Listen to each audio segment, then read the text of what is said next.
Hi everyone, it's Justine. My previous video on this channel was about how fast fashion brands are taking advantage of the current crisis. If you've missed it, it's linked here as well as down below. Under that video, several of you commented, what about luxury brands that are currently raising their prices in retail? And I thought, is that so? So I looked into it. Turns out it is true. Believe it or not, in the middle of a worldwide pandemic, there are brands that are raising their retail prices in the luxury category. The timing of it seems so wrong that I was wondering how they justify that price increase and how it goes down in the market, how it's perceived by consumers. Are there consequences? Here is what I learned, and I must say it's more complex than what you would think. First, among all the arguments that luxury brands give for the price increases that they are currently doing, let me start with those that are true. The first one is raw materials. If you're sourcing, let's say, all the elements, the ingredients to make a designer handbag, depending on the economic situation in all the countries you're buying elements from, your raw material cost will vary. And in times of crisis, things like gold, leather, silver, etc. are very likely to vary a lot, up and down. So this is a good argument to a certain extent. I'll come back to this in a minute.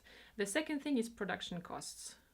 It is normal, it's called inflation, that production costs increase every year, especially in the luxury category, which is so labor intensive because many things are made by hand, there are many production steps. And yeah, the factory is going to pay more rent, the garment workers are hopefully going to earn more, etc., etc. So your production costs are on an upward trend. This has nothing to do with Corona. It's always like that. It's a reason why Chanel, for instance, openly and transparently decides twice a year to raise prices. And once the prices go up, they never go down, right? Only goes up in the luxury category. The third thing is the exchange rate fluctuation. If you're sourcing the hardware for the bag in India, the leather in Italy, and you're assembling in the UK, you have 3 different currencies involved, and in times of crisis, currencies vary wildly up and down. So yeah, the situation right now for currency A and currency B is probably not the same as the one you had 2 months ago. That's also a receivable argument. So we have 3 things: raw materials, production costs, and exchange rate fluctuations. Are those 3 things enough to justify the level of price increase that we've seen lately in the luxury category? I don't think so. And if you think about it, really, luxury items are by definition not necessary. You don't need luxury. So when people see their income shrinking, the first thing they're going to save on is luxury. So purchasing power is going down and you're making your luxury items even more expensive. Why would you do that? I'm laughing, but I'm not really laughing. I just feel like it's so counterintuitive and it doesn't seem to make sense for either the customers or the brands. So let's look at who raised prices and by how much. As often in the luxury category, Chanel was the first mover. They announced that they were raising prices by 5 to 17%. Which is a big enough increase at that price level, I think you'll agree. They announced that in China back in April already, and now they're adapting the price increases in other markets. In some cases though, the actual price increase seen in stores was closer to 25%, which is a huge difference compared to the increase they usually do twice a year. Chanel was very transparent and upfront about this, and they said, look, we are really only increasing prices as far as our costs are concerned, up to 17%. Anything over higher than 17% is due to exchange rates and currency fluctuations.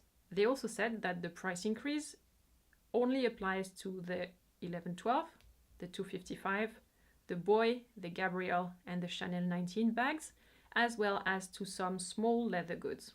So it doesn't actually apply to the entire brand. It doesn't apply to apparel or sunglasses or fragrances or cosmetics, etc.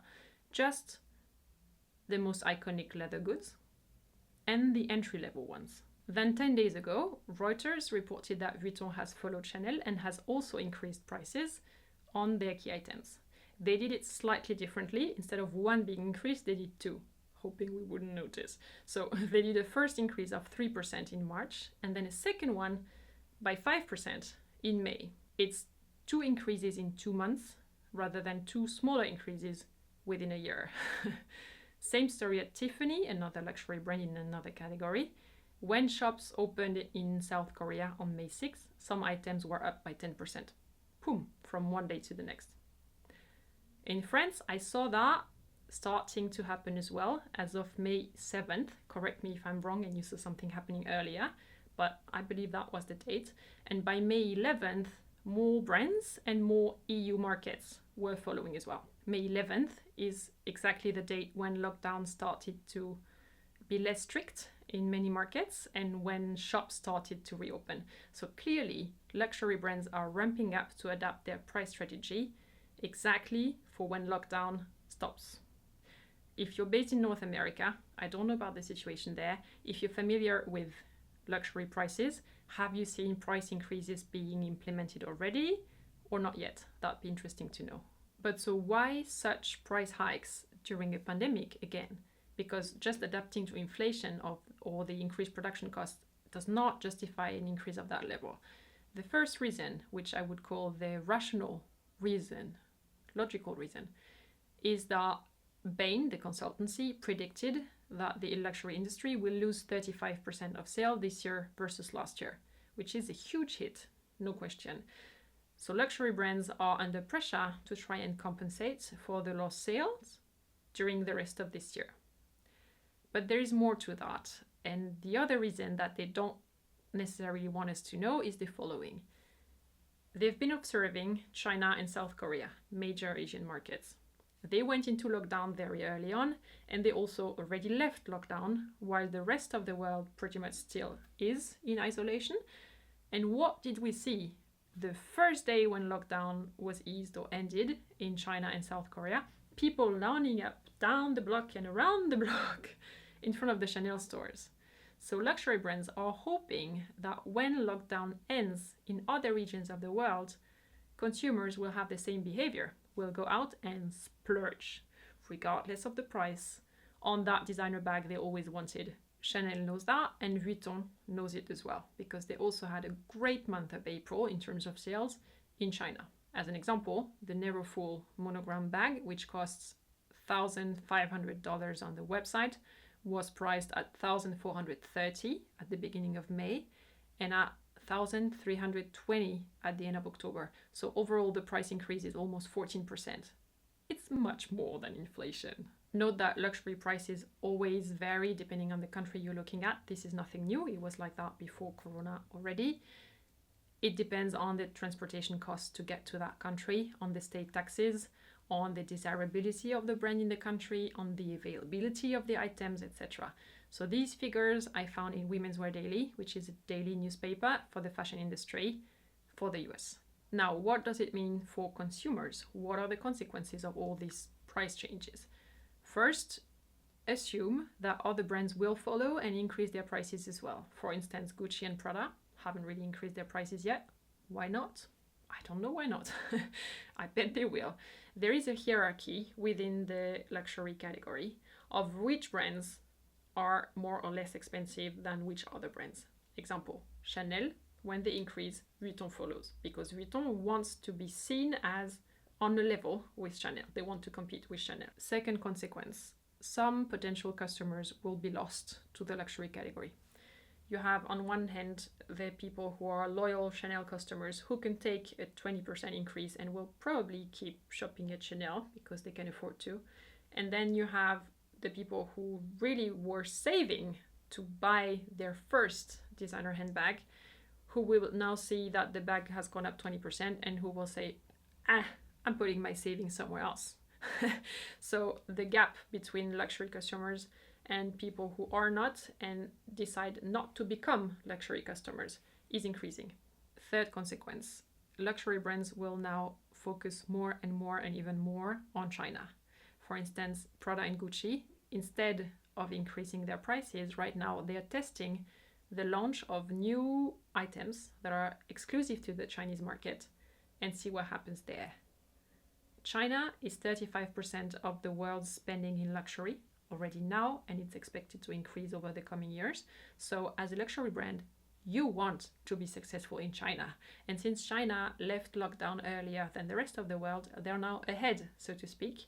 And the market serves as an experiment lab for price tests, for product launch tests, etc. And then if something is working in China, it will be rolled out to other markets. The next consequence can also be seen as an opportunity.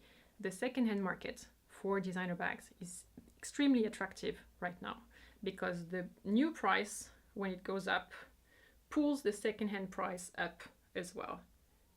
It's logical market behavior. The thing is, right now we're in that short time frame where the new price is going up or has gone up already, and the second-hand price has not followed yet. Even in some cases, you might find second-hand bags cheaper than before the crisis because people wanted to sell the items and couldn't get rid of them yet, so the price might even be lower. That huge gap between second-hand and new is your potential. If you're in the market for a new purse, I would buy it very soon without waiting for the price increases that are coming. If you wanted to buy a second-hand purse, I would do it right now as well. If you want to sell something second-hand, I would hold on to it a few more weeks because you might get more money for it in the end. Which handbags are good investment pieces? I've done a video on this with 10 iconic bags that either retain most of their value or even sometimes gain value over time when you use them. I will link that video here in the corner and down below in the description, together with links, and in that other video as well, to new and second-hand purses. I've been observing the market for weeks now, so I've listed the links of the cool things that I found in there. What do you think of these pricing strategies? Is it changing your own shopping strategy as a customer? Do you think these brands are doing something smart right now? Let me know in the comments. Thumbs up if you enjoyed this video. Thank you very much. Subscribe to this channel if you haven't done so already, so that I will see you soon in a new video. And in between new videos, you can find me on Instagram at Justine Leconte. Take care. Bye.